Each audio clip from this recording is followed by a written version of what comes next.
All right. Good evening. Let's go some of this. This is Shiitake News. Glad to have you back. Today we're going over Super Tuesday. That's the highlight of today. It was exciting. A lot of unexpected turns. Well, a lot of conspiracies came to light that were actually true, and a lot of surprises. Today we're going to do it a different way. We're going to go through each article, and we're actually going to visit the website, not just talk about it or talk about it, but we'll actually look at the data I'm looking at. This picture here we'll talk about at the end, and the whole plan on how everything broke out. So, Bloomberg stayed in. Let's go to Bloomberg's actually site first. And here's a breakdown. Sanders with 11 from Vermont. Virginia gave 66 to Biden, 31 to Bernie. Biden got 56 from North Carolina. Sanders got 26. And then we go over to Oklahoma. Biden 21, Sanders 13. Tennessee, Biden 28, Sanders 15. And then we go to Texas. Biden 70, Sanders Sanders 60, which isn't bad. It's about an even break. And then Utah, Sanders 9, Biden 1. Cali gave a huge chunk to Sanders, Bernie. He gave him 72 and Biden 21. That might be an issue, a huge issue, if Bernie isn't the nominee. So we have that we have to keep an eye on.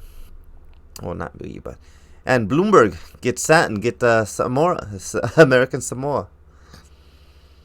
So that's 5 delegates toward Bloomberg, which is good. I mean, they say they have 11, but 5 of those are super delegates. So those are still up for grabs. Those can still be coaxed and persuaded. And California has 79 super delegates still up for grabs. 4 super delegates from abroad, 6 from Utah, 33 from Texas, 16 from Minnesota, 13 from Colorado, 5 from Arkansas. Tennessee has 9, 5, 23 from Massachusetts, and 8 from Maine. So there's still a lot of super delegates up for grab. But the big change here is that Biden is in the lead, and Biden isn't all there. I've seen him speak often enough, and as bad as I speak, he's actually worse. He tends to forget where he's at or lose his train of thought or just ramble off, and some of the topics he talks about are inappropriate, and he doesn't seem to be able to keep the subject. He can't keep everything on track. It seems like he drifts off in different directions, which Trump is just going to pounce on that. But after this, Bloomberg drops out, and guess who he endorses? Biden. Also, Warren, I think she's still in. But everyone else that dropped out, guess who they supported? Biden. Biden is a candidate everybody wants, as far as the established Democrats. So that brings up our total to Joe Biden at 507 delegates, while Bernie sits at 441. Warren at 53. Bloomberg dropped out at 50. Pete's gone at 50 or 26. Amy's gone at 7. But Tosi got some delegates. But Amy, Pete, Bloomberg, all of them are supporting Joe Biden. Warren seems to be pulling some of Bernie's supporters away, because a lot of people say Warren is acting like Bernie, basically. Now, they call her Hillary with the Bernie mask. And if she dropped out, those votes or those delegates might have gone to Bernie instead. So some people feel that she's an old school Democrat who's been with the party for a long time, and she's staying in there because she's hurting Bernie more than she's hurting Biden. It's time for her to drop out. She has no chance of winning. She might be a vice president pick for one of the two, but as far as being the candidate, no. She's just there to cause trouble, basically. Bloomberg's out. He spent $700 million in a few months, and this is the best he has, the best he could come up with. He saw Trump do it, so he figured it'd be easy, and he has way more money than Trump. So he figured, oh, it'd be way easier for me because I have more money, and I run, the news company. So he should be able to manipulate his way there. But no, it turned out to be more difficult than he expected. Plus, we don't want an election where somebody buys their way in. That's not the kind of country we are. Some places maybe, but not here in the U.S. We have a system in place for a reason. And we like a scrapper. It's an old saying, give him hell, from a political candidate that wasn't as prestigious as his opponent, or as educated, or come from rich money, or come from rich families. He was a scrapper. And he gave him hell, and he came up on top. So we'd rather see somebody be elected via grassroots rather than just pouring cash into the election. And the next story, the betting odds. I don't think I put this one up on the site, but it's something to keep an eye on. People's money talks.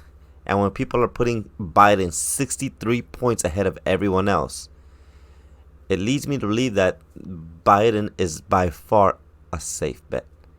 And you can see all these other sites, and they're all 80 Biden's and Sanders. It's like 80, 16, 82, 16, 82, 18, 83, 18, 75, 25, and I think that's the closest one. So Biden has a huge, as far as the image, it looks like he's going to win. And I don't see the Bernie supporters going out quietly. I think they're going to be chaotic. And, they're lying about Bernie. But the media has always lied. Because they've been lying about Trump for years. Only now they're lying about a left candidate. And they did the same for Tulsi Gabbard. But now the Bernie supporters are really pointing it out like that's BS. That's an absolute lie. Why are you guys lying? Why is the point of view of Bernie supporting Castro, some of Castro's policies, which are a mirror image of or exact image of Obama's opinion on Castro. Obama said Castro did some good things as well. So why is it that Bernie gets roasted and Obama gets spared? And that's because the media has a bias, and he has to, his supporter kind of has to admit it now. They have to admit that Trump was right. But that's a hard pill to swallow, especially when you consider Trump the root of all evil. But now it's coming to bite in the butt because they're lying about Bernie. A lot of the things they say about Bernie is just negative, and they're covering for Biden. Biden makes huge mistakes. He even called this Super Thursday. I don't think he knew what day of the week it was. And somehow he forgot or he misspoke.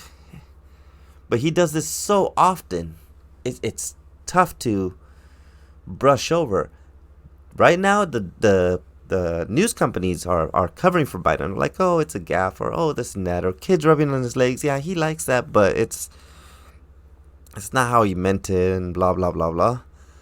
That's not going to fly when Trump gets Trump sets his sight on him, or the Republicans set sight on Biden. None of those gaffes are going to fly.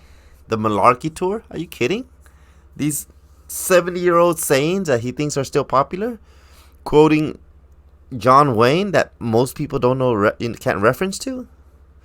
The one thing that Biden does have, he has strong support from the African American community, which is good because that paid off for him in North Carolina.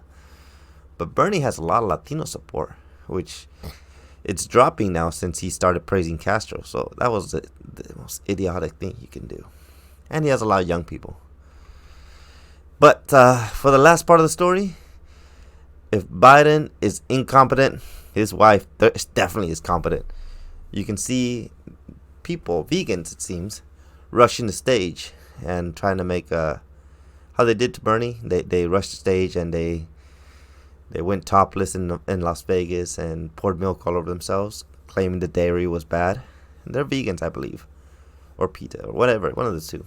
So They try to do the same thing to Biden, but Biden's wife is right on there. Jill, yeah, she put hands on. She was ready to fend them off, and she did. She actually started pushing people off, and the security guards are trained to deal with protesters. Like, you grab them, you handle it, but Jill doesn't know. Jill's just trying to get them off the stage, so she stands in front of Biden and just starts shoving us like, "You're gonna get off my stage now." And it was great to see her, great to see that fire. So I give it to Jill. Maybe Jill should be running for president rather than Biden. I actually, not because I think Jill's a great person aside from this one event, but actually my opinion of Biden is he's far gone. He's way far gone. He's talking about not making it past his first term. So that's, I don't know. And then he's talking about putting Beto and Pete and all these loyal fools who pledged to him that he'll give him positions in his cabinet. That's damn near bribery. You support me, and I'll make sure there's a spot for you when I get elected. That seems shady. So, yeah, my opinion of Biden is pretty low. His son's being investigated, and he's about to get indicted for some of the things he was doing at Burisma in Ukraine. So, that might also hurt him. I don't know why he's the front runner. Is this the best? Is this what the Democrats, as many as there are, that half the country's Democratic, they have a long history, they have a ton of candidates, they own the House, they run the House, they have so many politicians, and this is the best? That's kind of depressing. This is the cream of the crop? I don't know. It doesn't seem right to me. Something feels fishy. And I feel like they're propping up Biden because he was the vice president to Obama, so he has a good chance of doing well. But seems very, very, very shady. Seems like I don't know. I'll hold my opinion, but you can see the video here. I'll play it for you. So you see Biden giving a speech, and then he gets rushed. And this one, Jill plays it kind of cool. But then the next one's going to run up on them, on the right and on the left. And boom, Jill's right on there, hands on everybody, just trying to shove them off. And I give props to her. That's good. Actually, Biden has 3 young ladies up there keeping him safe. So, and she starts to clap, saying, "Yep, it's we're safe." And look at her. I put that on the cover because I thought that was just inspiring. A possible first lady throwing up hands like that. That's great. Even the security guards in there are like, "Damn, get her." I'm being silly today, but I do admire this. And Biden's looking frail, so take it for what it is. It's exciting to see how things progress. I don't think the Bernie supporters are going to take this down. I think they feel cheated, and if they get cheated at the Democratic National Convention, it's going to be chaotic. People are starting to see how one-sided this is. And super delegates, that concept itself, being able to give away the position based on who's the most popular, who you owe favors to. They tried to do it with Trump, but he came over the threshold before the convention, so he was fine. They couldn't deny him. But this is going to be a contested convention, so there's going to be 2 candidates that could possibly run for president, and they can decide to give it to whoever they feel they owe the most favors to, or they feel they can win. We'll see. That's it for me tonight. Oscar Samares, thank you very much for joining me. If you have any comments, questions, please feel free to put them below, and I'll make sure to respond each and every one. And have a good night. Have a good